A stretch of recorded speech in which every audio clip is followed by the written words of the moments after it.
Okay, I'm going to get started by welcoming all of you guys. Welcome. Nice to see everybody here, whether you're online or anywhere else tuning into this. This is the first day of our 6-day retreat where I'm going to help students to understand purification of the mind, how to eliminate the 10 fetters from the mind, where you can understand for each individual pollution that the Buddha discovered, what is that pollution?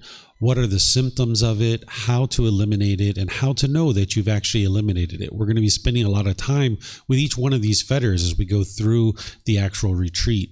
The way I'm going to start is just do some meditation to help everybody get started. We're going to do some meditation together, and then I'm going to move into a talk on what is enlightenment, so that right here at the beginning of our time together, you'll be able to understand what enlightenment is, because that's the goal of the teachings of the Buddha, and it would be wise to be able to understand that. Then after that, I'm going to go into helping you to understand what I'm going to be teaching over the next 5 days. So again, welcome to everyone. Nice to see everyone here. If you'd like to join for meditation, the way I start this is with some chanting to ease us into the meditation. Then I'm going to provide some guidance once we get into the meditation, where you hear me instructing you and guiding you during the meditation. Then we're going to have a period of time where it's just quiet and we're all meditating together. Then we're going to come out of the meditation with some more chanting. And then that's where I'll start helping you to understand what is enlightenment. The chants that I'm using, they're actually can be found on our website at buddhadailywisdom.com. If you click on free books and scroll down towards the bottom, you'll be able to see the chants that I'm using there. There's nothing mystical or magical with these chants. Today we use them as a way to ease the mind into meditation and get more benefit out of the meditation itself. So if you'd like to chant along, you're more than welcome to. And then I'm going to come back in with the guidance to be able to help you.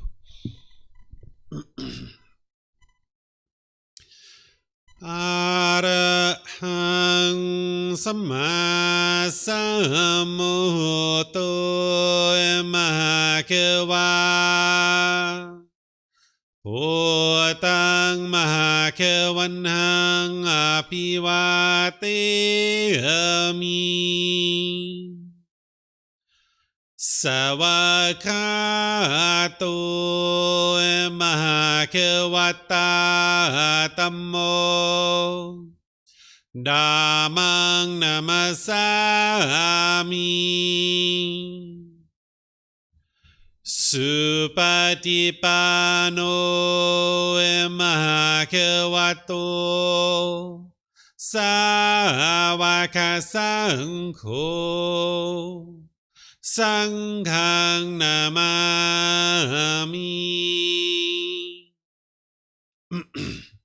Namo Rasa Bhagavato Arahato Samma Sambuddhassa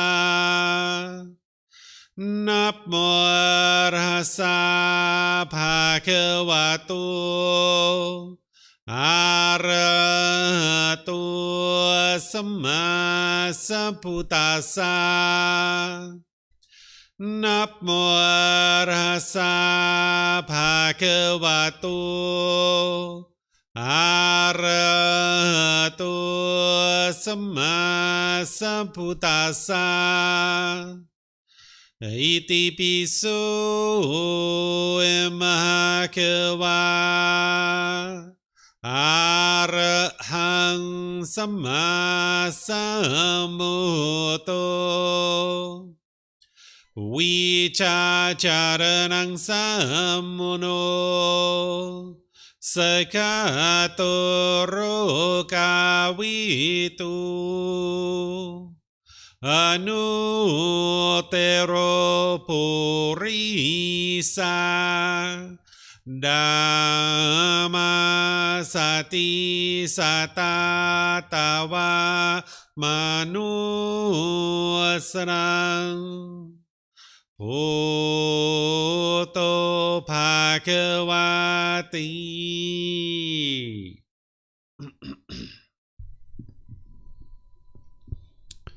Okay, with the lower body and hands and arms comfortable,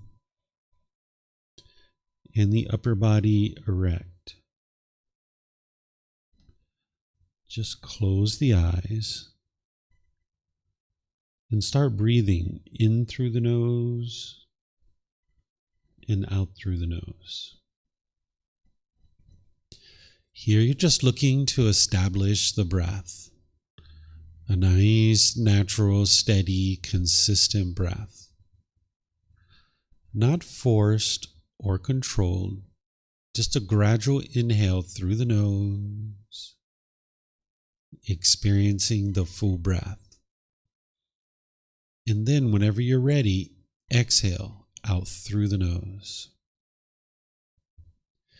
Breathing in and out. Breathing in and out.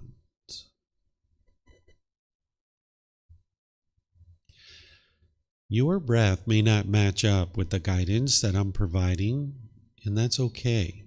This is your practice. I'm just here for guidance. You can use this voice as a reminder that whenever you get to the next inhale, breathing gradually through the nose, developing a nice, natural, steady, consistent breath. And then whenever you're ready, exhale out through the nose, experiencing the full breath. Breathing in and out. Breathing in and out.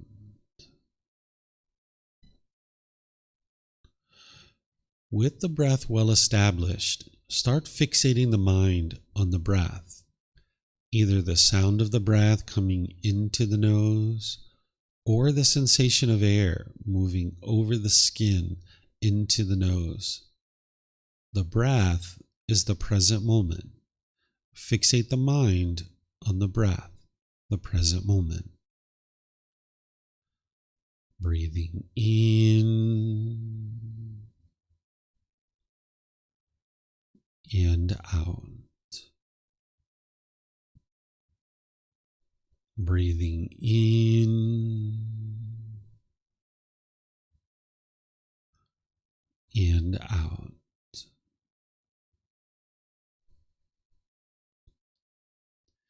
With the mind fixated on the breath, whenever you notice that it moves off the breath, cut that off, let it go, and come back to the breath, the present moment. No need to observe the thought, label it, judge it, analyze it, or even try to figure out where it's coming from. Whenever you notice that the mind is moved off the breath, cut that off, let it go, and come back to the breath, the present moment. Breathing in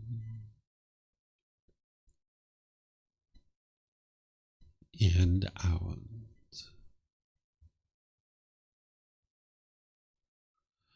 Breathing in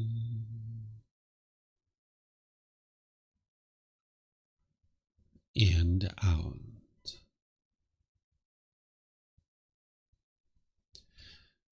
I'm going to be quiet now and let you do this work of focusing on the breath, cutting off and letting go anytime the mind moves off the breath. You have nowhere to go. There's nothing to do. No one needs you right now. This is your time to focus on the breath. Breathing in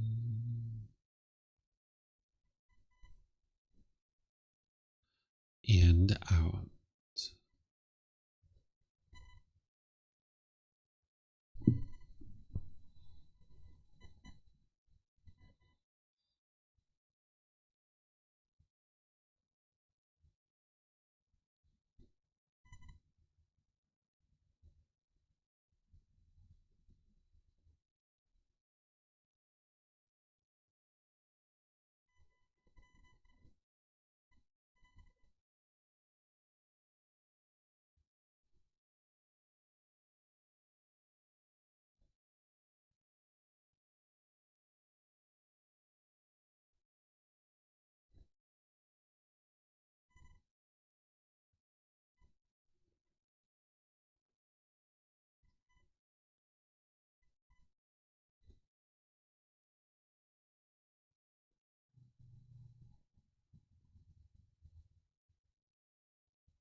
อะระหังสัมมาสัมพุทโธมะคะวะ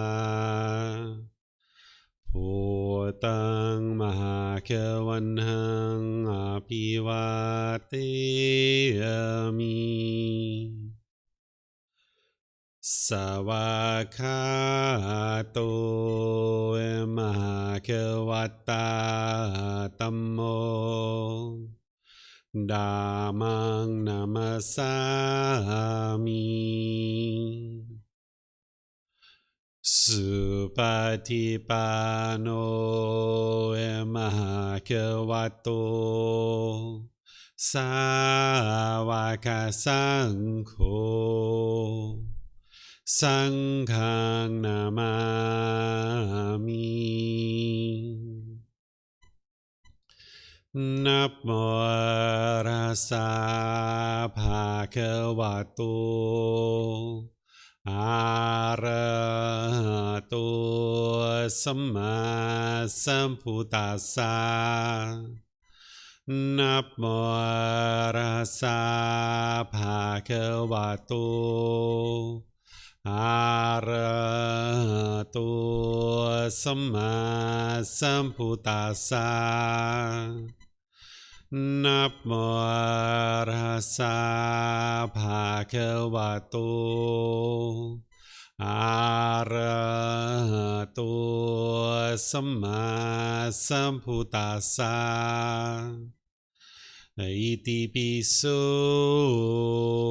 มหาคะวะอะระหังสัมมาสัมพุทโธ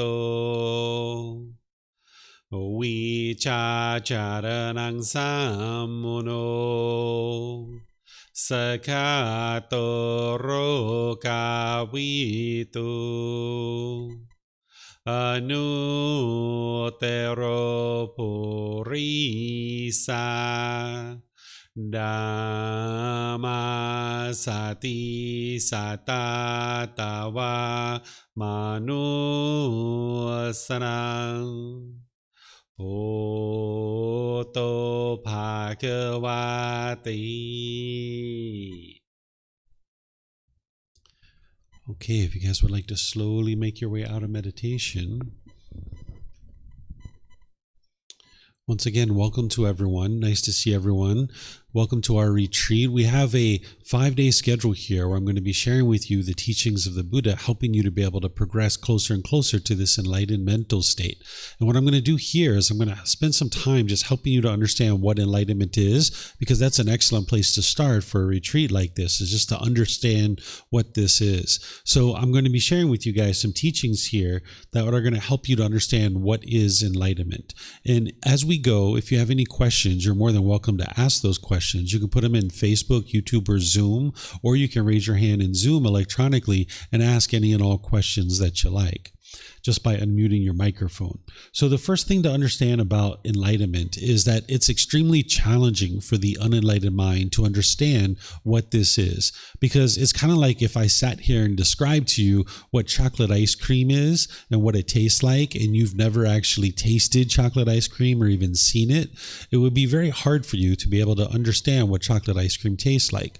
You surely would know more about what chocolate ice cream tastes like after our conversation than you did before it, but you wouldn't fully understand what chocolate ice cream tastes like until you actually taste it. And enlightenment is the same way, that I can sit here and describe it to you all day long, and you'll understand more about it after our discussion, but you won't fully understand it until you actually are starting to experience more and more of the qualities of enlightenment. So I'm going to help you to be able to understand what enlightenment is, but just understand by the end of our conversation, you're not going to understand it 100%. You're not going to understand it entirely, but it is the ultimate goal of the teachings of the Buddha, and it's helpful to ask any and all questions as you go to be able to understand what it is. So what enlightenment is it's a mental state that is attainable in this life, or it's also attainable at death. But ideally, you would attain it during your life, because then you would experience the rest of this life in this enlightened mental state, where the mind will be peaceful, calm, serene, and content with joy. It's a permanent mental state. By the time you get to enlightenment, you will no longer experience any anger, sadness, frustration, irritation, annoyance, guilt, shame, fear, stress, anxiety, loneliness, boredom, shyness, resentment, jealousy. All these feelings and others are completely eliminated from the mind. The mind will be stable and steady. It'll be attentive and alert, but yet it's going to be calm and relaxed, right? So oftentimes we think about a calm and relaxed mind, we think like kind of like someone's kind of vegging out, right? But that's not the case with the enlightened mind. The mind's very calm and relaxed, but yet it's attentive and alert. It's crisp. And as I mentioned, this is a mental state that you can attain during this life or at death. And anybody in the human realm or the heavenly realm can actually attain this.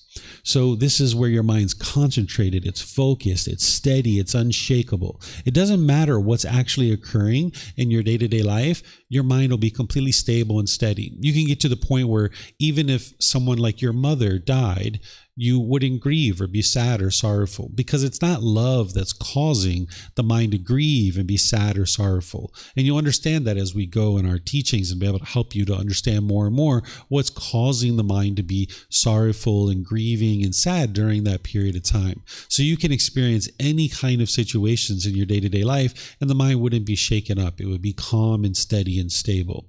The way that this is occurring and the way that one gets to this enlightened mental state is they eliminate what's called the three poisons or the three unwholesome roots or the three fires. This is craving, anger, and ignorance. And I'm going to be teaching this tomorrow.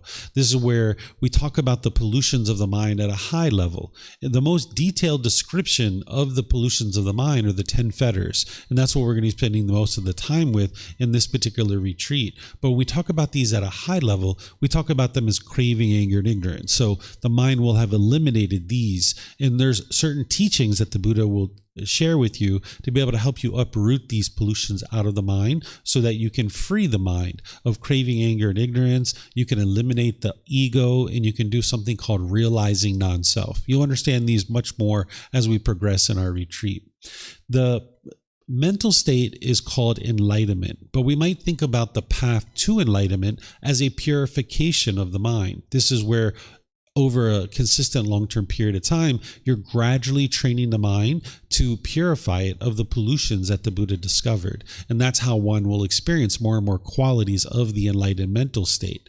Now, while we say attaining enlightenment, that one might attain enlightenment, one of the ways to think about this is that the mind is already enlightened and you just need to get the pollutions out of the way. And when you get the pollutions out of the way, the qualities of enlightenment will start shining through more and more and more. It's kind of like if you had the sun and there was clouds in front of the sun and you started peeling the clouds away, the rays of the sun would start to slowly shine through. And it's the same thing, that the qualities of enlightenment start to shine through more and more as you're eliminating more and more of the pollution of the mind, where you can experience several minutes or hours or even days, weeks, or months where the mind is quite peaceful and joyful as you're making your way to enlightenment. But then because the mind's not fully purified, you'll experience some discontentedness. But if you have studied the teachings well, you'll know exactly why that is, and you'll be able to eradicate that pollution, and you'll be able to experience more and more peace and more joy.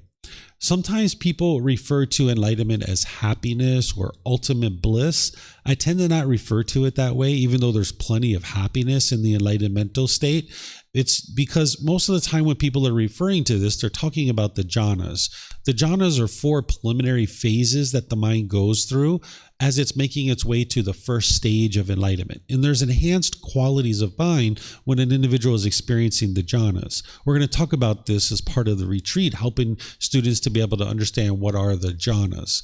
So as someone enters into the jhanas, there can be this ultimate bliss or this excitement where the mind is, very excited or thrilled. And this can happen and be persistent in the mind for long-term period of time as one is experiencing a particular jhana or the other.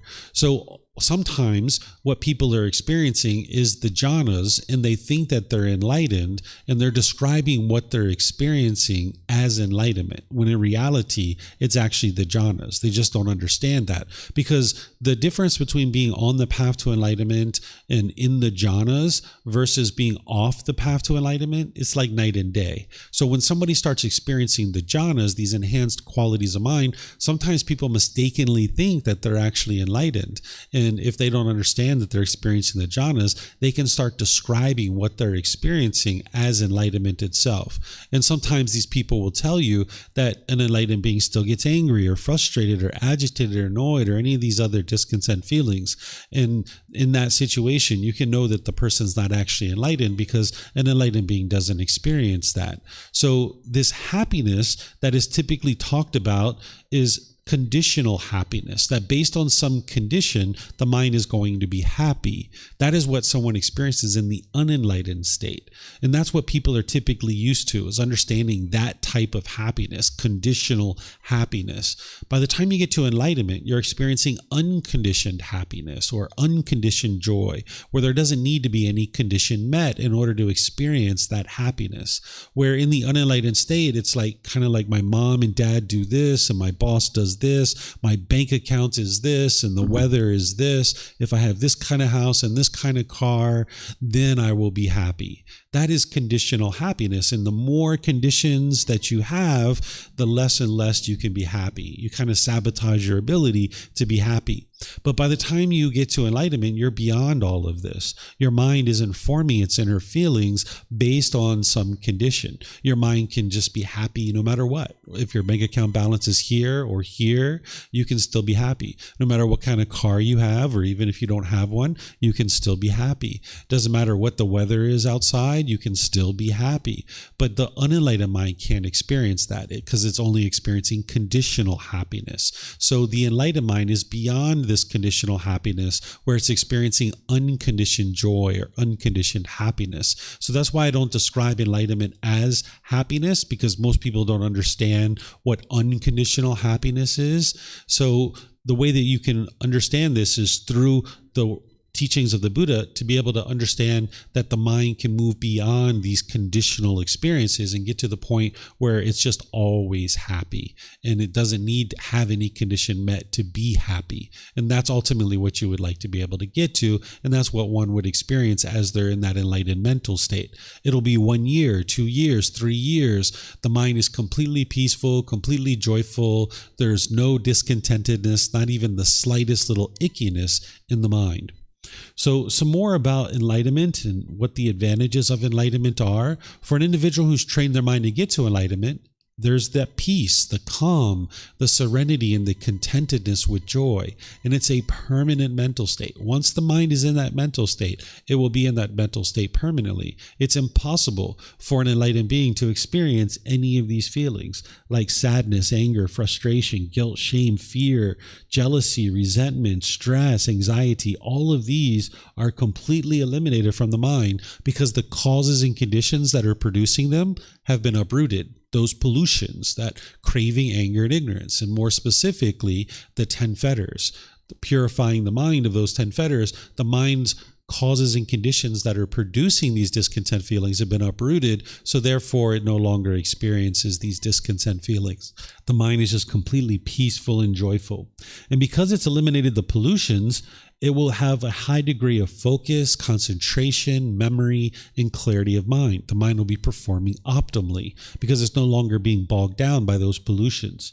You'll notice that the mind can be polite, kind, friendly, and respectful to all beings, where in the unenlightened state, it's quite challenging to do that. There's probably certain people that you like, and you can be polite and respectful to them, but then there's certain people that you dislike, and maybe you're impolite and disrespectful to those people. But that's actually coming from your own mind. You can actually uproot that and get to the point where you're just polite, kind, friendly, respectful to everybody. And that's a much better way to live life, because it's actually a lot easier to be polite, kind, friendly, respectful to people, rather than holding on to this burden of having a grudge or bitterness or hostility or aggression towards others. You'll notice that the mind has deep amount of wisdom about the world around you.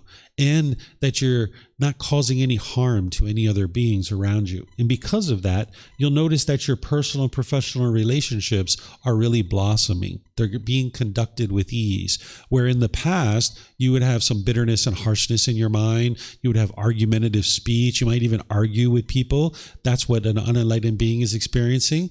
But by the time you get to enlightenment, you're not going to argue with anybody. You understand how unwise that is. You're not being bitter and harsh and hostile any longer through your intentions, speech, and actions. And now you can be polite, kind, friendly, respectful to everybody. And that's where you'll see your personal, professional relationships really blossoming, because you're not being bitter and harsh any longer.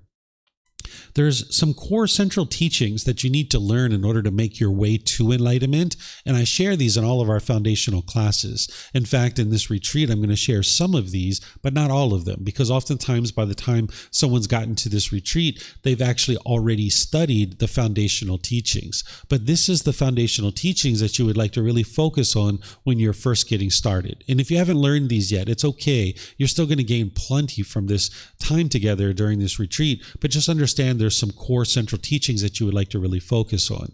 And some of these, as I mentioned, I'm going to be teaching during the retreat.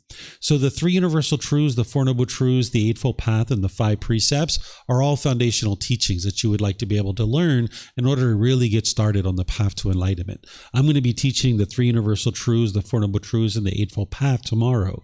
I taught the 5 precepts today in the group learning program, and I'm going to be teaching it tonight at 9 p.m. Thai time. I'm going to be doing it from my home studio. So if you haven't learned the 5 precepts, you're more than able to do that. And it's been recorded many times. So it's on our YouTube channel and on our podcast if you'd like to learn that. Then you would need to learn the Brahma Viharas, the 10 fetters, the 7 factors of enlightenment, and you would need to involve yourself in extensive meditation training, where you're training the mind through meditation extensively. So we're going to be helping you to build all of these things up as part of this retreat. And as you're learning and practicing the teachings, it's important that you make sure that you're not believing any of the teachings. None of the teachings of the Buddha are based in belief. You're actually learning, examining, investigating teachings. You're doing that gradually. Then you're reflecting on those teachings to independently verify whether they're true or they're false. And then you're practicing his teachings, gradually implementing them in your day-to-day life. And that's where the real transformation is happening, where you're actively training the mind and getting rid of these pollutions to the point where the mind can be completely peaceful and joyful. So I'm going to pause here and see if there's any questions. Again, if you're on Facebook, YouTube, or in Zoom and you'd like to ask questions, you can put that in the comment section, or in Zoom, you can raise your hand electronically and ask any questions you like by just unmuting your microphone. So let me know if you have any questions up to this point.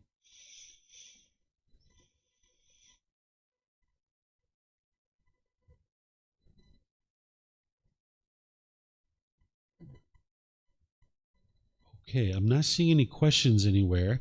Okay, so I'm just going to move on here and continue. So now that you're starting to understand a little bit about what enlightenment is, this mental state that you're training your mind to be able to attain, we can start talking about the 10 fetters just a little bit, because this entire retreat, we're going to actually go through these fetters in detail. We're going to spend an entire hour to an hour and a half on each individual fetter.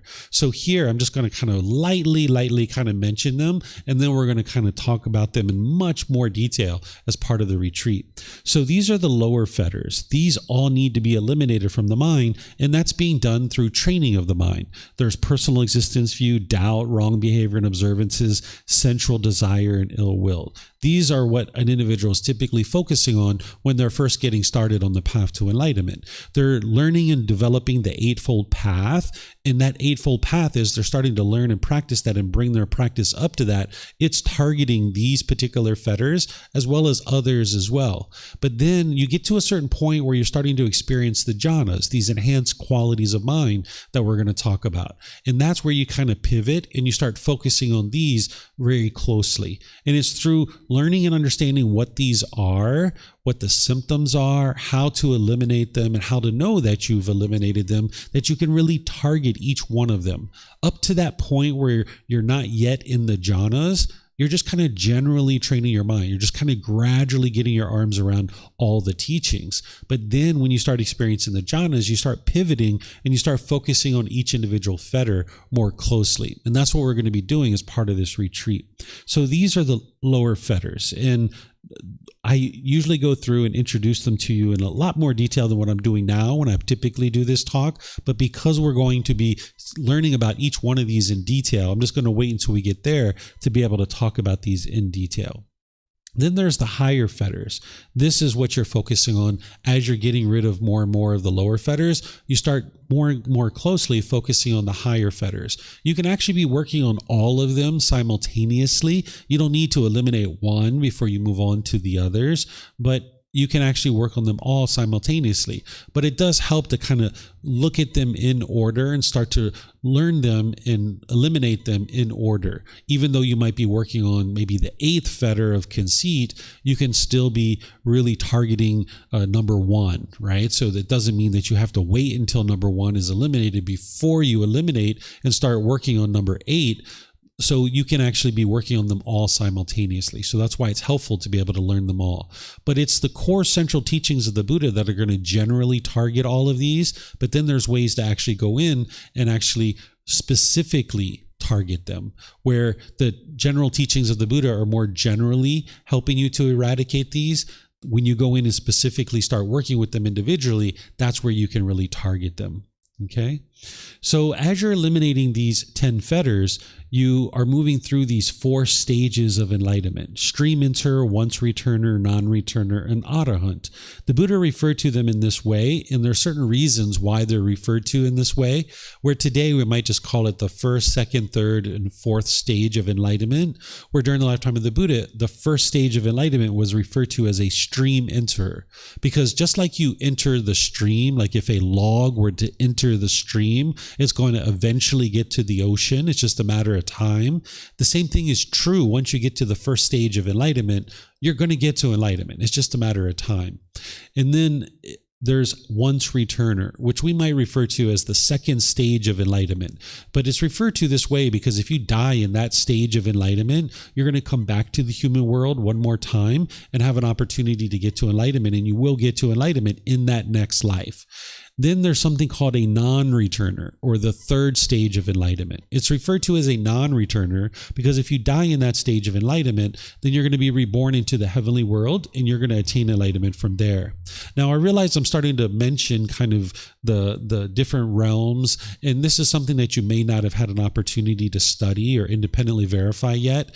Even the cycle of rebirth and the 5 realms of existence can be independently verified. And I realize you might not have the understanding of how to do that right now, and that's okay. But just understand when you're learning about the stages of enlightenment, it kind of has this aspect to it because this is what the Buddha taught and it's actually true, but it may not be something that you've studied right now. So it's okay if you haven't studied this right now, but just understand what these stages are at this point, and you can understand the cycle of rebirth in a future time.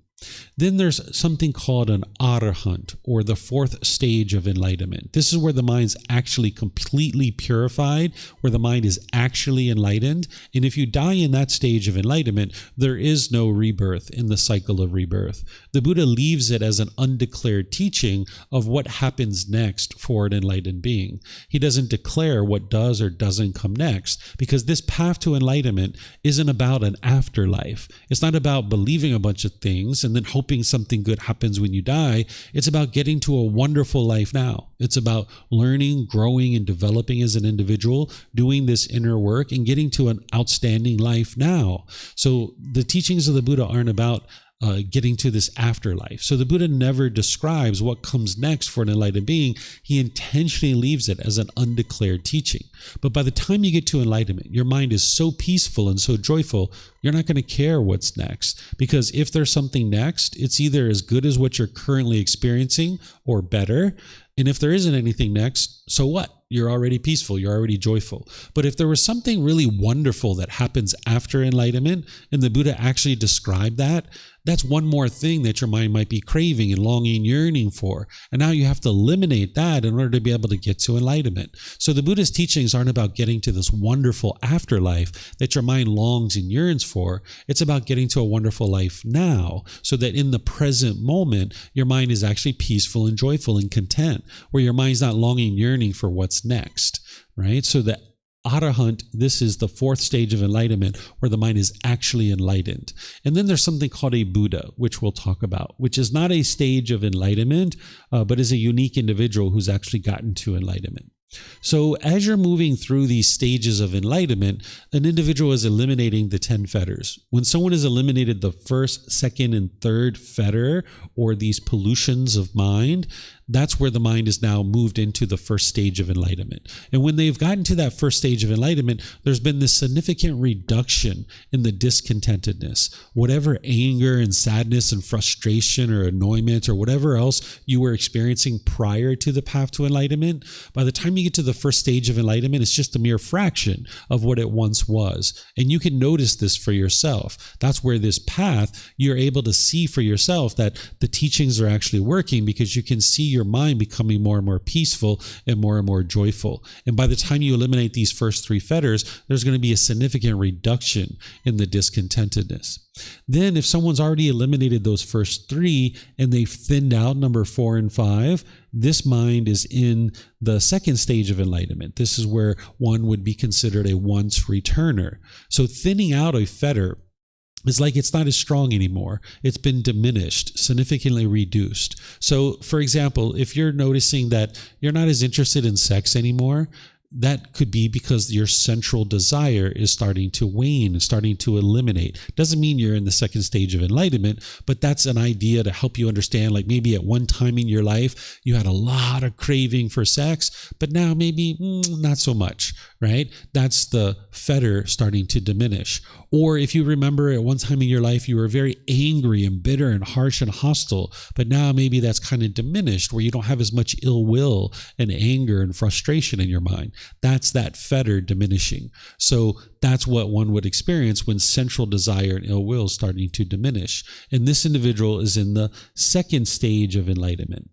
Then there's the third stage where someone has eliminated all the 3 lower fetters. And this is an individual that is considered a non-returner, or the third stage of enlightenment.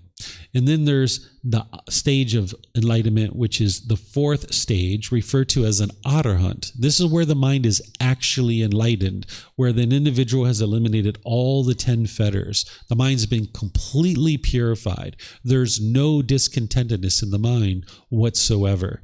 And this is where you'll know that your mind is actually enlightened, that there will be 1 year, 2 years, 3 years. There's no discontentedness, not even the slightest ickiness in the mind. And you'll know that your mind's actually enlightened. You're not going to stumble into enlightenment. It's not like you sit under a tree, you meditate, and you instantly get to enlightenment. That's what the big myth is about the life story of the Buddha. People think that he sat under a tree and he instantly got to enlightenment. This isn't actually true. It was gradual training, gradual practice, and gradual progress. It took him 6 years to get to enlightenment because he needed to eliminate all of these 10 pollutions of the mind. So it's going to take you some time to gradually eliminate these. And that's why you start with the foundational teachings and you gradually make your way forward to being able to eliminate all of these 10 fetters.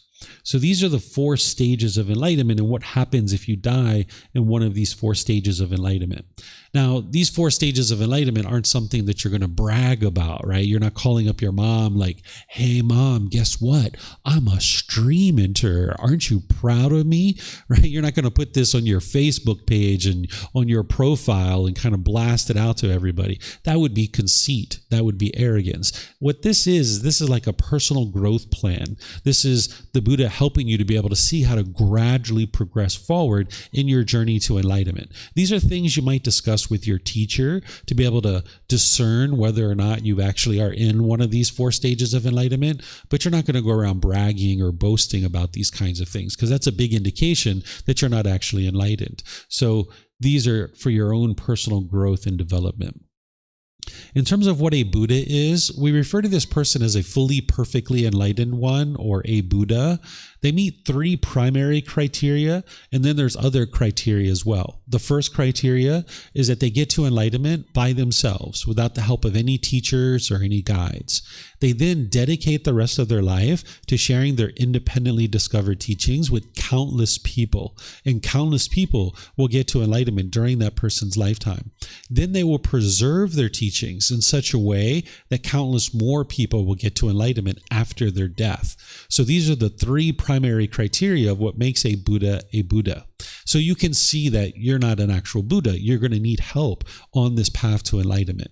A Buddha existing in the world is very, very rare. The last Buddha that the world is currently aware of existed over 2,500 years ago. So you're going to need teachers. You're going to need guides to be able to help you along this path. But these are the three primary criteria of what makes a Buddha a Buddha. But there's other criteria too. A Buddha is going to have a profound memory, even in the unenlightened state. They're going to have a profound memory. This is actually what helps them to be able to get to enlightenment by themselves without the help of any teachers or any guides. That in the unenlightened state, or even in the enlightened state, an individual who is not a Buddha, they have a limited capacity to their memory. It's kind of like a hard drive, that they might have 500 gigabytes or 1 terabyte. And when you fill up that hard drive, you've got to delete old files in order to store new files, right? So this is why if you think about your life right now in the last 5 years or so, you probably remember a good amount of the things that you were been up to and what you've been doing. But if you think back to your childhood, you just have spotty memories about what you've been doing in your childhood, right? That's because you have a limited capacity. You've had to delete your old files in order to store these new files. But an individual who's going to become a Buddha, even in the unenlightened state, they will have an unlimited capacity to be able to store countless details about their current life in their past lives too. So they don't have to delete old files in order to store new files. And this is how they actually get to enlightenment by themselves, without the help of any teachers or any guides. They accumulate wisdom over multiple lifetimes to be able to apply it all in their last lifetime and be able to get to enlightenment by themselves without the help of any teachers or any guides. So this individual who is going to be a Buddha, they're going to have a profound memory, even in the unenlightened state. And when they get to enlightenment, it's just enhanced. Then an individual who's a Buddha can quickly determine the condition of somebody's mind just by spending time with that person. They can see the pollutions of that person's mind very clearly. And then they're in a position to be able to help that person with teachings to be able to help them overcome those pollutions. So this is one of the strengths that a Buddha has, is to be able to notice and observe the quality of other people's minds and then provide teachings that are going to help them to be able to get closer and closer to enlightenment. And then lastly, an individual who's a Buddha is going to be a living, breathing, walking example of their teachings. Whatever they teach, they're going to be practicing that as well. Because an individual who's a Buddha, they understand that they're teaching just as much through their actions as they are their spoken words. So they're going to make sure that they're practicing the teachings very closely. That's how they were able to get to enlightenment to begin with. But their students are going to be learning from them through their spoken words, yes, but also through their actions. So if a Buddha teaches you to be loving and kind and warm and gentle and friendly and polite and respectful, you're going to see that they're actually practicing those same teachings. So if they're practicing, or if they're teaching right speech, they're going to be practicing right speech, because that's how the students are going to be able to learn what is right speech, is through that person's practice. So these are the criteria of what makes a Buddha a Buddha. And as I mentioned, we refer to this person as a fully, perfectly enlightened one, because they don't have any teachers or any guides. An individual who's gotten to enlightenment with a teacher who's not an actual Buddha, that teacher is going to be teaching them all kinds of things, and maybe that person got to enlightenment, but maybe it was only 80 or 90% of the things that they actually learned that actually led to their enlightenment. Maybe they're still doing like 10 or 20% of things that didn't actually lead to their enlightenment, but they're still actually practicing those things out of respect for their teacher, right? So that individual still has like some extra baggage around, where an individual like a Buddha who's gotten to enlightenment by themselves without the help of any teachers or guides, they don't have that extra baggage. If an individual that is going to become a Buddha is training their mind to be able to get to enlightenment, and they try a certain meditation and it doesn't work, they're going to discard it, because they know that that's not part of the path to enlightenment. But if they train their mind with a certain meditation and they see it's working to produce an improvement to the condition of their mind, they know that that's part of the path to enlightenment, and now they're going to teach that. So by the time they get to enlightenment, they understand the path to enlightenment inside and out, backwards and forwards. Their mind is very clear with deep wisdom of exactly what it takes to be able to get to enlightenment. And that's why we refer to them as a fully, perfectly enlightened one, because they don't have this extra baggage that another person who's enlightened would potentially have. And then what this individual is going to do as a Buddha is they're going to spend the rest of their life essentially putting down lights along the side of the path and illuminating it as bright as possible, so that as many people as possible can understand what that path is and then be able to make their way to enlightenment. So that's what a Buddha is doing for the rest of their lifetime, is helping other people by illuminating the path and making it very clear for people of what it takes to be able to get to enlightenment. So from this definition, you can see that you can be an enlightened being, but you're not going to actually be a Buddha. Because there's some people that will tell you that everybody is a Buddha.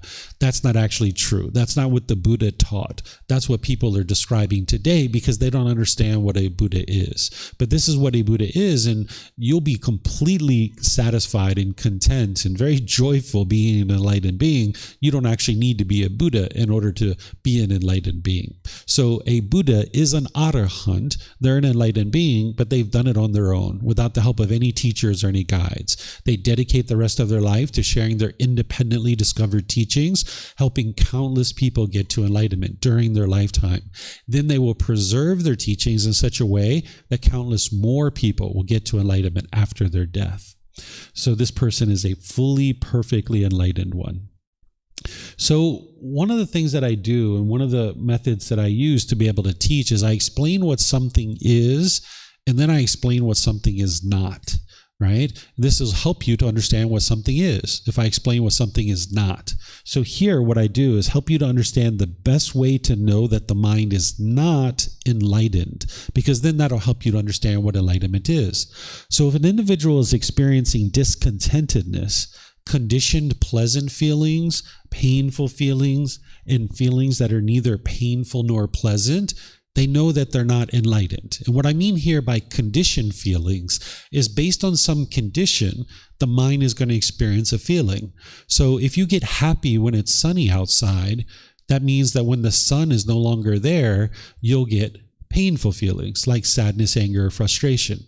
Or if you get really happy when your bank account balance is up here, that's conditioned happiness. So that means when your bank account balance goes down here, you'll be sad or frustrated. An enlightened being doesn't experience that. So it's only unenlightened beings that will experience this up and down and up and down. An enlightened being's mind is always cheerful. It's always glad. It's always bright. It's always radiant. It's always uplifted. It doesn't matter what's going on in day-to-day life, that they can maintain their peace, maintain their joy and their happiness and their gladness at all times.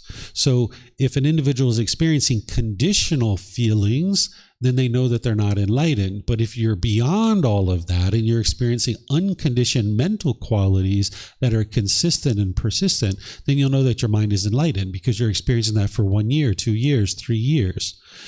Then if an individual has a craving or a desire to go out and tell other people that they are enlightened, then you know that your mind's not enlightened, because an enlightened being doesn't go around bragging and being boastful or arrogant that they're enlightened. So if somebody rolls up to you and be like, hey, guess what? By the way, don't tell anybody, but I'm enlightened, right? You know right away this person isn't enlightened. You don't have to say that to them. You don't have to convince them of that. But nonetheless, you'll just know that, why is this person coming around here bragging about being enlightened? Because if they were enlightened, they wouldn't have that arrogance, that ego. They wouldn't have this desire to go out and tell everybody that they're enlightened. Because if you're going around bragging about being enlightened, it's kind of like, well, what do you want? Do you want some admiration? Do you want us to bow down and bow down to you and admire you? Like, what are you wanting from us, right? This enlightened being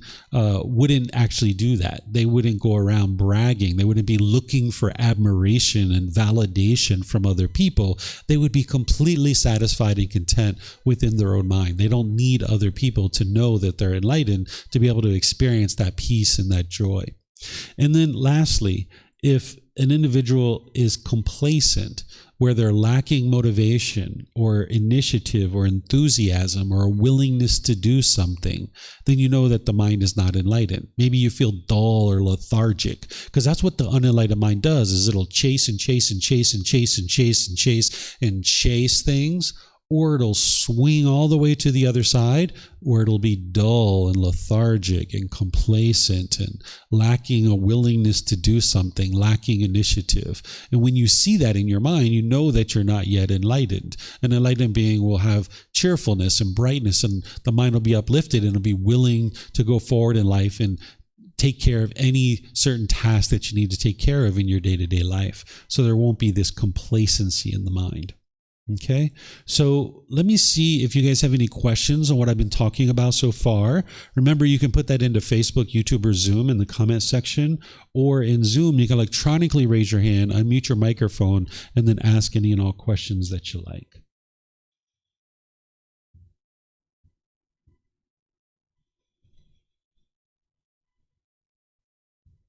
Okay, I don't see any questions anywhere.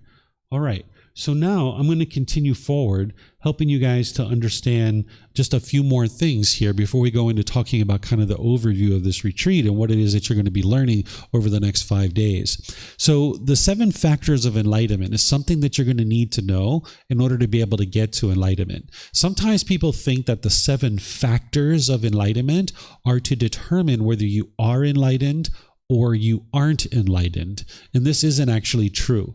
What the 7 factors of enlightenment are is it's like a tool to fine-tune the mind and bring it out of that dull, complacent state that we were just talking about.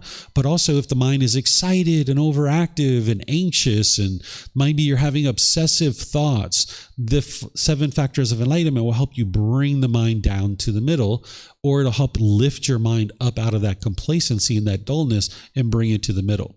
You're still going to need the Eightfold Path and all the other training that the Buddha taught, but this is a unique teaching that goes in and kind of fine-tunes the mind. If you think about the Eightfold Path, like if you had a hunk of wood and you had a hatchet and you were chopping off big chunks of wood, that's like the Eightfold Path, chucking off big chunks of wood with a hatchet. You're chucking off wrong view and wrong intention and wrong speech, wrong action, wrong livelihood, wrong effort, wrong mindfulness, and wrong concentration. But then as you're doing that and you're trying to get the sculpture down to a more beautiful sculpture, you might come in with a different tool, maybe a razor blade to put the eyelashes and the wrinkles and the things like this on this sculpture. And that's what the 7 factors of enlightenment are, to fine-tune the mind. So the Buddha here is helping you to be able to understand that it's the 7 factors of enlightenment that are developed and cultivated that leads to this liberation of mind, to this freedom from strong feelings, to the peace and joy that is the enlightened mental state. It's the Eightfold Path that's going to guide you of how to do that. And he talks about that as well in a similar way that he does the 7 factors of enlightenment. But you're going to need the 7 factors of enlightenment too. It's not just one teaching that you're going to need to be able to get to enlightenment. You're going to need multiple teachings. So this is just one teaching where he's describing here that the 7 factors of enlightenment are developed and cultivated to fulfill true wisdom, which is what's going to lead to your awakening to enlightenment and liberation, or the freedom from strong feelings. These are also the words of the Buddha here. He says that when the mind becomes sluggish, that dullness, that complacency, the lack of motivation, that you practice the enlightenment factors of investigation, energy, and joy. That's what's going to lift the mind up. And I'll explain to you guys what those are in a minute. And then when the mind is excited or overactive, you would like to practice tranquility, concentration, and equanimity. That's what's going to bring the mind down to the calmness and the collectiveness, the contentedness. But then there's the factor of mindfulness. That is something that you should always be practicing. What mindfulness is awareness of mind. You're going to need to be practicing that at all times, because that's what's going to help you to know if your mind is sluggish or if it's excited. because your mindfulness is where you can be aware of your thoughts and ideas, your condition of your mind. What's going on in this mind of yours? Is it sluggish and dull, or is it overactive, or is it excited? And now you can apply the certain prescription. That's one of the ways to think about the 7 factors of enlightenment, is it's like a prescription that you're applying. But you need to know what the mind is and where it is in terms of, is it sluggish or is it excited, to be able to know which prescription to apply. So that's why the Buddha teaches you to practice mindfulness at all times. So these 7 factors of enlightenment, they're in volume 1 of our book series in chapter 3. You can get this book for free by downloading it from our website, by taking it and go printing it. You can get printed versions here at the temple by just reimbursing us for the printing cost, or you can order it on Amazon. This is called Developing a Life Practice, the Path that Leads to Enlightenment. You'll see this same text in chapter 3 of volume 1. Where I'm explaining to you what each one of these factors are. Mindfulness, you can think of this generally as awareness of mind. But when I teach the Eightfold Path, you're going to learn in more detail what mindfulness is, which is the 4 foundations of mindfulness, having awareness of the 4 foundations of mindfulness. But when you first start out, you need to just think about mindfulness as awareness of mind. Now, some people use this word mindfulness, they're just replacing the word careful with mindful. They might say, can you mindfully carry this glass of water to the table? Well, this is modern language. This isn't necessarily with an understanding of what the Buddha taught. So in those situations, if those people choose to use the word in that way, so be it. But it would be important for you to be able to make sure you understand how this word mindful is being used by the Buddha, because that's what's going to bring your mind to the understanding of what you need to be able to get to enlightenment. Mindfulness is awareness of mind, where you're aware of what's going on in your mind. So this idea of mindfully carrying a glass of water to the table, well, you'd like to always be mindful. You'd like to always be aware of what's going on in your mind, not just when you're carrying a glass of water, but at all times. So by you practicing mindfulness, you can be aware of what's going on in your mind. And the Eightfold Path is going to help you to develop that. Then when you notice that your mind is sluggish or dull with this mindfulness and you're aware of that, then you bring in investigation, energy, and joy. What investigation is where you have dedicated examination, exploration, research, study of the teachings of the Buddha, to be able to actively learn his teachings. That's what's going to bring your mind out of that sluggish state. Because when your mind is sluggish, the last thing you're thinking about is coming to the temple, or picking up a book, or talking to a teacher, or watching a video, or listening to a podcast to be able to learn the teachings, right? So you need to apply effort to be able to investigate the teachings. And as you're investigating the teachings, you're going to start learning information that's going to help lift your mind up. You're going to notice this energy spring up in the mind, where you're going to have this more enthusiasm, this vigor, this vitality, this willingness to do something, this initiative.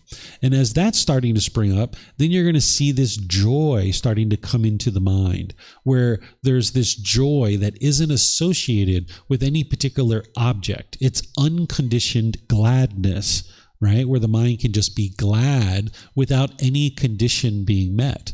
That there's no craving, desire, attachment. There's no longing or yearning that's producing that gladness. It's just that the mind is bright and cheerful and uplifted. This is unconditioned joy or unconditioned happiness or gladness or cheerfulness that the mind can experience.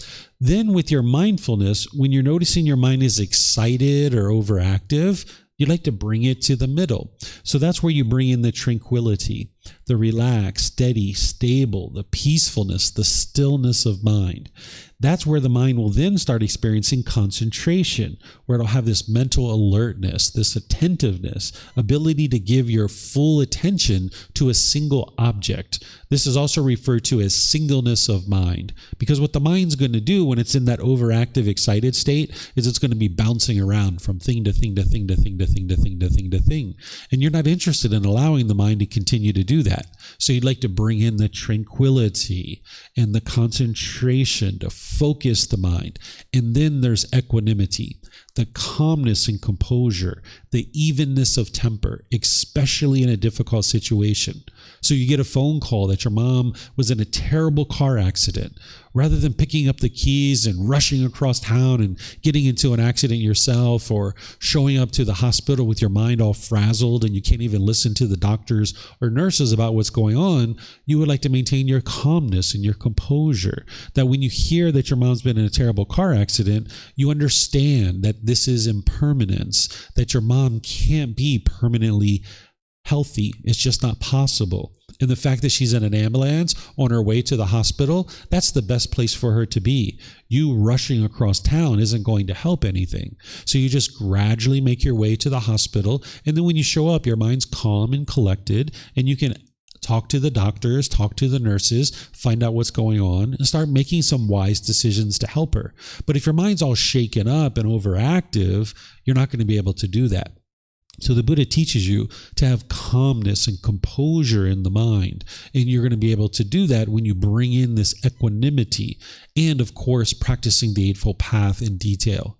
So these are the 7 factors of enlightenment. Practicing mindfulness at all times. And whenever you see sluggishness in the mind, you bring in the investigation, the energy, and the joy to uplift it and bring it to the middle.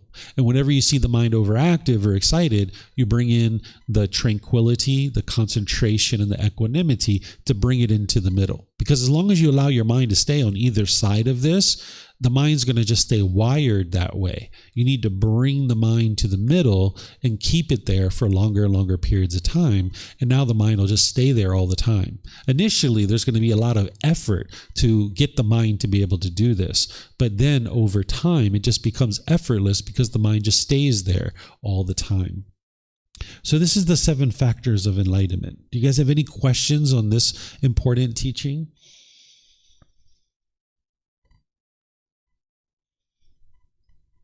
Okay, I'm not seeing any questions here either.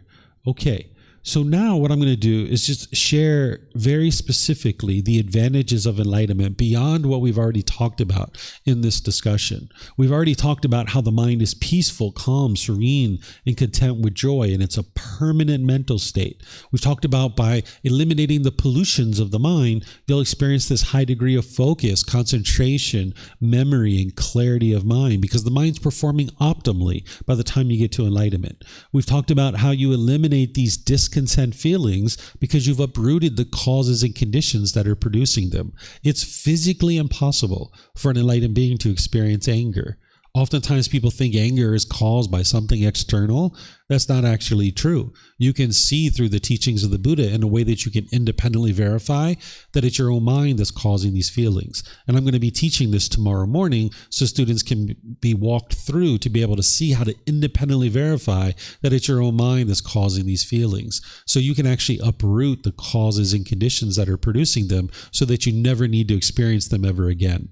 It's kind of like if you were getting spam email from your email, you can opt out of that and choose to no longer get those spam emails. Well, it's the same thing that is true about these discontent feelings. You can opt out, right? Sometimes people don't even know that this is possible, that you can actually eliminate this as a human being. Sometimes people just relegate themselves to experiencing stress and anxiety and guilt and shame and fear for the rest of their life. But you can actually eliminate this 100%.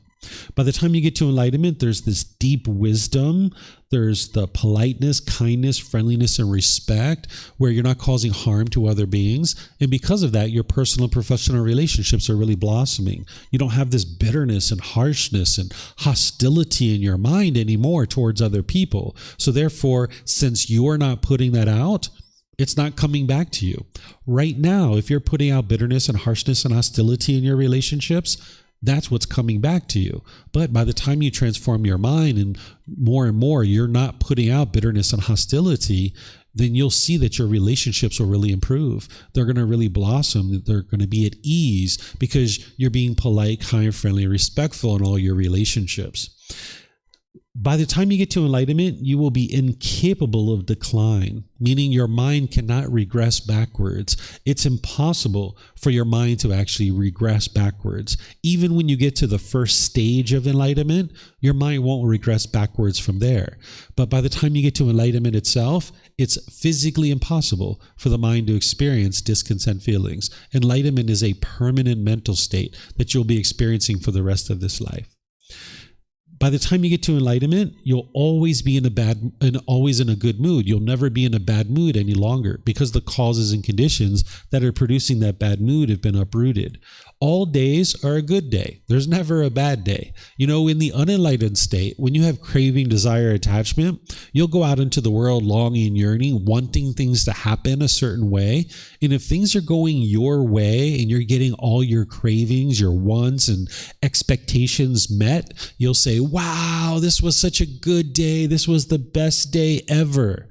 But if you go out into the world and your wants and expectations aren't getting met and you're experiencing anger and frustration and bitterness, you'll say, this was the worst day ever. This was such a hectic day. And you'll feel exhausted and tired. And that's because the mind is carrying around this burden of these wants and expectations, wanting everybody around you to do things a certain way. But by the time you get to enlightenment, your mind's not doing that anymore. Every single day is a wonderful day. You can enjoy every single aspect of your day. You'll notice that you don't have this tiredness and exhaustion. An enlightened being still gets sleepy where they need to sleep, but they don't have tiredness and exhaustion. Because again, going out into the world with craving, desire, attachment, it's a real burden to carry on your shoulders. And if you're getting things your way, you'll feel happy. But if you're not getting things your way, you'll feel exhausted and tired. You might feel like you're carrying a load of bricks when you get home at the end of your day. This is because the mind is just untrained. It's not enlightened. But an enlightened being doesn't experience that. They experience sleepiness, but not tiredness or exhaustion. As I've mentioned, it's impossible for the mind in the enlightened mental state to be shaken up for any reason. It's going to be steady and stable, unshakable. Even if your mom was murdered, you still wouldn't be shaken up by that. Doesn't mean you don't love your mom, because oftentimes people think that it's love that is causing the mind to have grief or sadness and sorrow, but that's not actually true. Sometimes people think that it's concern that's causing that. That's not actually true. What's causing it is the mind's craving permanence. If grandma, grandpa, mom, and dad are alive, you're getting what you want and you're happy. But if they die, your mind's not getting what it wants, which is your parents or your grandparents to be alive. So now, because the mind's not getting what it wants, it experiences painful feelings. So the mind's going up and down because of its craving, desire, attachment. It's craving permanence, wanting things to be a certain way permanently, when in reality, you live in an impermanent world. Everything around you is constantly changing. So as long as your mind is craving permanence while living in an impermanent world, when you experience change in your day-to-day life, your mind won't like it. And having someone alive and then now they're dead, that is change. And the mind doesn't like that change. Or if you change jobs, your mind doesn't like that. Even if you chose to do it, you might experience this stress and anxiety, this fear when you're changing one job to the other, because the mind's craving and longing and yearning for things to be a certain way. Or if you're in a relationship with a boyfriend or girlfriend, when you guys are together, there's a certain level of comfort. But when you guys break up, there's this sadness or frustration that comes into the mind, or other discontent feelings. You might be lonely or bored or missing this person.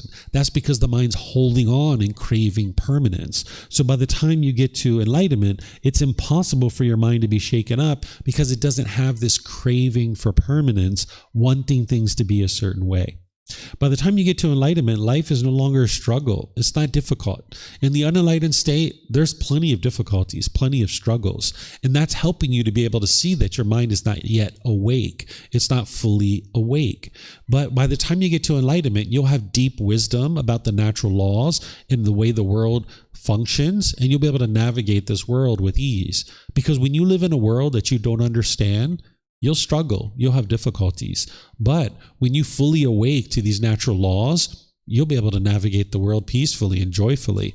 There's no longer any difficulties or struggles. You'll have certain challenges that you might decide to work towards, but it's not a struggle. It's not difficult for you any longer because your mind fully understands the natural laws and you can navigate the world with ease.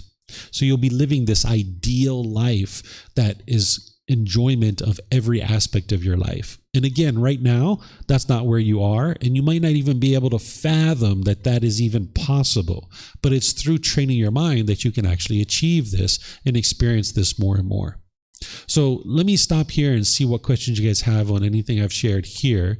Remember, you can put that into Facebook, YouTube, or in Zoom in the comment section, or you can raise your hand electronically and ask any questions in Zoom by just unmuting your microphone.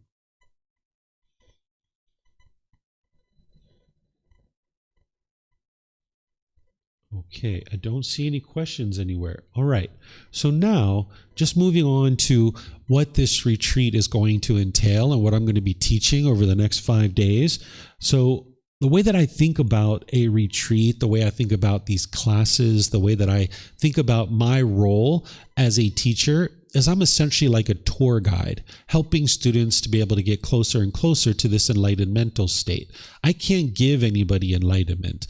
If I could, I surely would, but unfortunately, that's not possible. Each individual person needs to be able to learn and grow and develop to be able to get to this enlightened mental state themselves. It's essentially like walking a staircase, and each individual needs to walk that staircase by themselves. Nobody can drag you up that staircase. It's important for you to understand that you are an independent practitioner, growing and learning and developing, cultivating wisdom, training your mind, and making your way to this enlightened mental state. You're not a follower or a devotee or anything like that. You're an independent practitioner looking to cultivate wisdom and train your mind. And a teacher is essentially like a tour guide, pointing out for you the things that you need to understand in order to learn and grow and develop on this path, essentially helping you to walk this staircase to get closer and closer to the Buddha.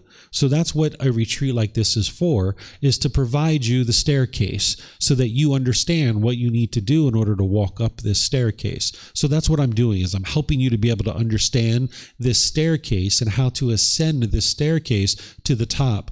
But it's you that needs to do that work. I can't do it for you, and nobody else can do it for you. So by you learning and actively listening with eager ears to be able to understand the teachings of the Buddha, not believing them, but learning, investigating, and examining his teachings, reflecting on them to independently verify them, and then practicing them to integrate them into your day-to-day life, that's what's going to lead to wisdom in the cultivation of the mind to be able to get to enlightenment. So I'm going to show you how to do this tomorrow when I start teaching you the Four Noble Truths to be able to help you understand how to learn, reflect, and practice cultivating wisdom through the independent verification of the teachings, and that's what's ultimately going to help you to awaken to enlightenment. So I'm providing the staircase and helping you to see, to walk up this staircase, but it's you that's doing the work to get closer and closer to the top of the staircase. The way that I'm going to be teaching over the next 5 days is I'm going to start out at 9 o'clock Thai time, where we're going to do meditation together. That's going to be the beginning of each one of our classes, where tomorrow I'm going to be teaching you breathing mindfulness meditation. Then we're going to do the meditation together.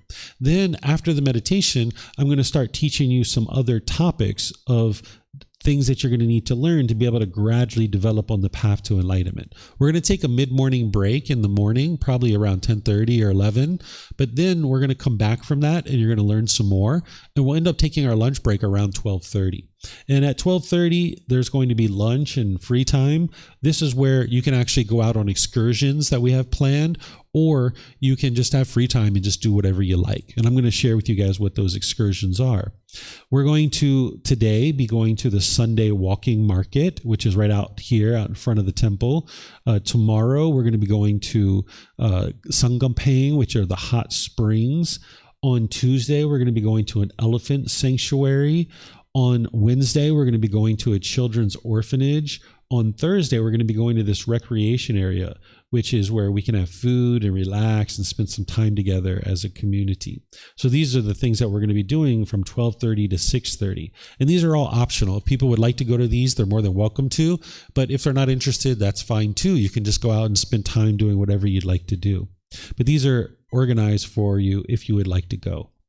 So these are all the different excursions that we're going to be doing, and you're welcome to attend all of these or none of these. It's totally up to you what you decide to attend or not attend.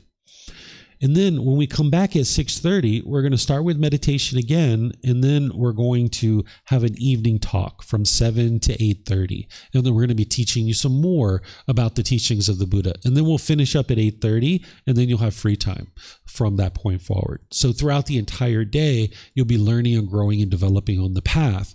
The way that I think about this is it's an active retreat, where sometimes people have silent retreats where everybody's completely quiet for an extended period of time. The way that I see that is that's like one side of the spectrum, where life is wide open and everything's completely wide open. The other side of that is everything's completely closed down. The Buddha didn't teach these two extremes. He taught the middle way. So the middle way in terms of retreat is to be able to learn and grow and develop with the teachings. We're going to do that 3.5 hours in the morning. Then we're going to spend time with each other and going out and doing different things. Or maybe if you're at home, you're going to go do things in your community. You can apply the teachings that you learn in the morning in your day-to-day life. And then when we come back in the evening, you can learn some more. And then you can go out and spend some time in the evening applying the teachings. This is an active retreat, which allows you to gradually integrate the teachings that you're learning into your day-to-day life as you're actually experiencing life over the next several days. Then on Friday, we're not going to have an excursion. We're just going to take an 1.5-hour lunch break, and we're going to finish up around 5 p.m. Thai time. And it's helpful to keep in mind that the retreat is impermanent. Our time together is impermanent, that it is not permanent. So while we're together, if you'd like to make friends, if you'd like to learn and grow and develop, you like to ask questions, that's wonderful. But just understand our time together is impermanent. You'll always be willing, or you're always able to seek help and seek guidance, because I'm willing to help you no matter what, whether we're in a retreat or not. So the retreat is a time where I'm actively teaching for an extended period of time. But even after the retreat, if you would like help, even though our retreat is impermanent, my ability to help you is going to be consistent and ongoing for many, many years. So if you would like help beyond this retreat, you're going to be able to get that help if you'd like. You can see our website for all the details about how to get help, and it's all available at no cost. So our website is buddhadailywisdom.com, and you'll be able to get all the help that you need through the website of buddhadailywisdom.com. And then for the details of this retreat, it's at this subpage, /Chiang Mai meditation retreat 2.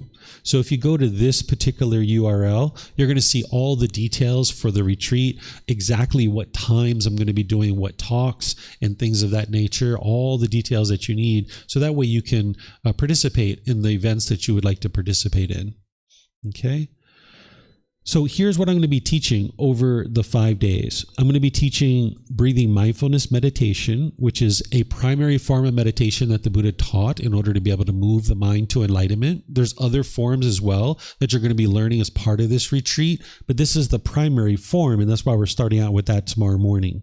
Then I'm going to teach you the Four Noble Truths. This is the very beginning teaching of the Buddha, where you learn what is the problem in the mind, the cause of that problem, the elimination of it, and the path forward. So I'm going to be helping you to independently verify for yourself what is the actual problem, the cause, the elimination, and the path forward of how to fix it. This is the very first and beginning teaching of the Buddha. If anybody was interested in learning the teachings of the Buddha, even to the slightest degree, they would need to learn this teaching really deeply. This is where you can have a breakthrough to understanding what is really truly going on within your mind in terms of anger and sadness and frustration and all these other discontent feelings, because you wouldn't be able to actually fix it and eliminate it if you didn't understand what was causing it. So that's why we're going to start out with that. Then I'm going to teach you transforming the three poisons, craving, anger, and ignorance. This is where you're going to learn about these three high-level pollutions that are in the mind before we start going in and diving into the detail. Then we're going to take that little excursion and go do some things outside. Then we're going to come back and do breathing mindfulness meditation in the afternoon or the evening. Then I'm going to teach you the Eightfold Path, the path for all humans to enlightenment. This is the core central teaching of the Buddha, and everything else plugs into this. If you are interested in getting to enlightenment based on the teachings of the Buddha, you would need to know this teaching inside and out, backwards and forward. So I'm going to take my time to gradually walk you through this so that you can understand it in detail. Then on Tuesday, I'm going to teach you walking meditation. This is a form of meditation that's accomplishing the same goals as breathing mindfulness meditation, but you're doing it in the walking position. It's really good if you have an overactive mind and the last thing you're thinking about is sitting down to be still. It's also good if you're falling asleep in your seated or lying meditation. You can do walking meditation instead. Then I'm going to teach you what the jhanas are, helping you to understand these enhanced qualities of mind that you'll experience as you're making your way to the first stage of enlightenment. Then we're going to have a more detailed discussion about the 4 stages of enlightenment and the complete elimination of discontentedness. Then we're going to have our excursion going out to see the elephants, right? On Monday, we're going to go to Sungkampang, the hot springs. Tuesday, we're going to go see the elephants. Then when we come back from that, we're going to do walking meditation again. Then I'm going to start with the 10 fetters. I'm going to spend an entire class period on each individual fetter, explaining to you what it is, what the symptoms are, how to eliminate it, and how to know that you've actually eliminated it, starting with personal existence view. I'm going to explain to you what that is, what the symptoms are, so that you can confirm that your mind has this. Then I'm going to explain to you how to eliminate it. Then I'm going to teach you how to know that you've actually eliminated it. Okay. And then I'm going to, on Wednesday, teach you this meditation to realize non-self. This is going to help you to eliminate personal existence view. Then I'm going to teach you what is doubt and wrong behavior and observances. This is the 2nd and 3rd fetter or pollutions of the mind, helping you to understand how to eradicate those.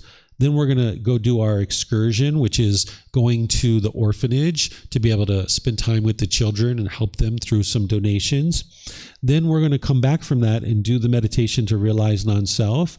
Then we're going to be studying central desire and ill will. This is the 4th and 5th fetters. These are very impactful fetters in people's minds. This is causing significant discontentedness in one's own mind and one life. So learning what these are and how to eliminate them will be very important. Then on Thursday, I'm going to teach you loving kindness meditation. This is going to eliminate all your anger, hatred, and ill will, and even the lesser versions like frustration, agitation, and annoyance, even the slightest dislike towards other people. Right now, if you like certain people, that's because they're meeting your expectations and they're doing things your way. But if you dislike people, that's actually coming from your own mind. And you can actually transform that to the point where you don't dislike other people. You can get to the point where you have love and kindness towards everybody. And this meditation is an important part of that.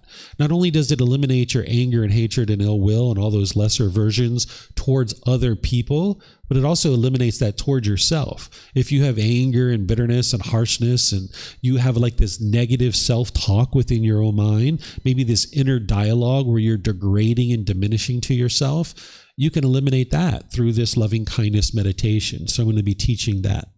Then I'm going to be teaching the 6th and 7th fetter of desire for form and formless.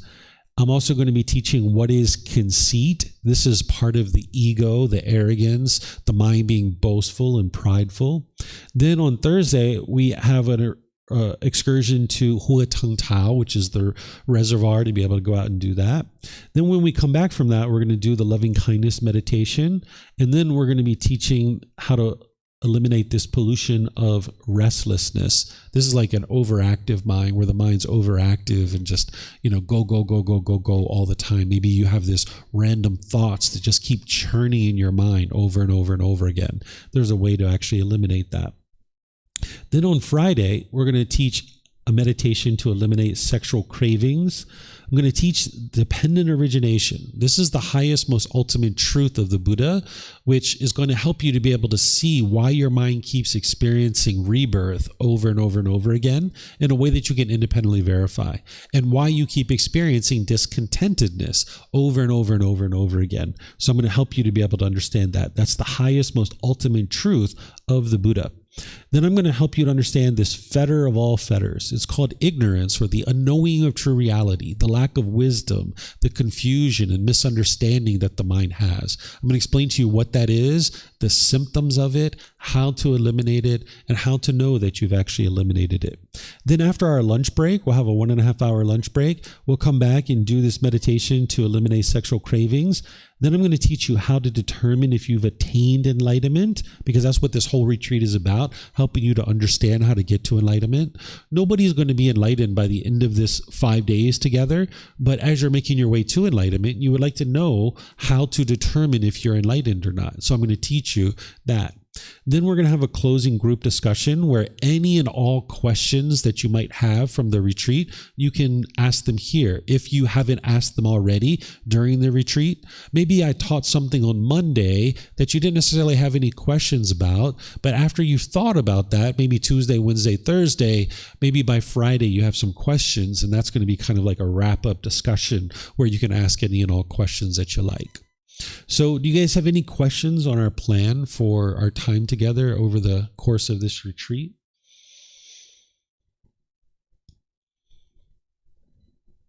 Okay, I don't see any questions anywhere. All right.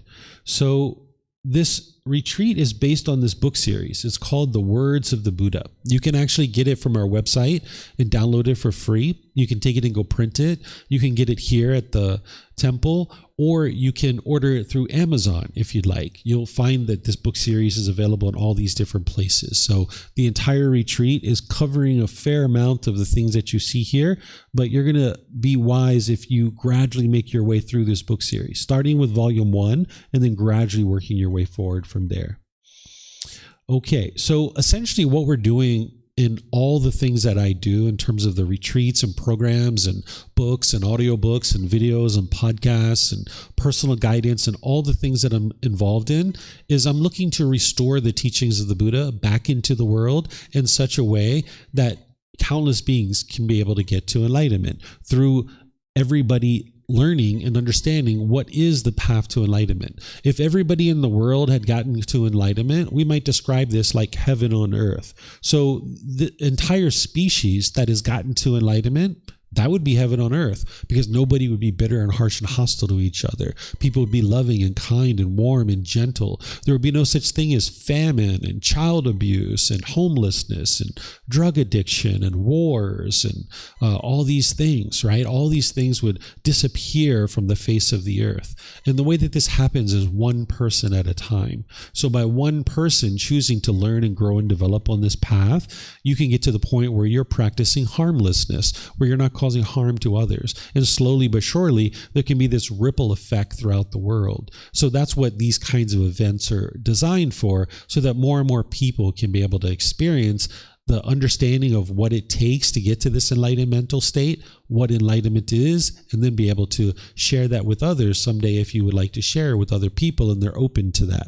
So what we do in a retreat like this, it really matters. So it's helpful to be able to be dedicated and determined to learning and growing and developing on the path. Okay, so now what we're going to do is just kind of take a break from here and just kind of end our time together, and I'll invite anybody here in Chiang Mai to be able to go out to the Sunday night walking market and spend some time together. But for those of you guys that are online, if you'd like to join back tomorrow, I'll be starting at 9 a.m.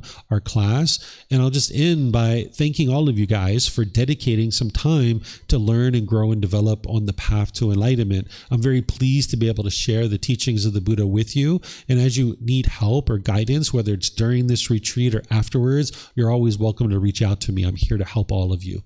So thank you all for your interest to learn and grow and develop as an individual on this path, and I'm very motivated to be able to help you to be able to improve and grow and develop into a better and better human being and getting to this enlightened mental state. So whatever you choose to do today, have a very wonderful and lovely rest of your day. Perhaps I'll see you guys in one of these future classes. Be well and take care. Sawadee krap.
Thank you again for watching. Enjoy your meditation. Look forward to seeing you online and answering any questions that you might have. Thank you so much.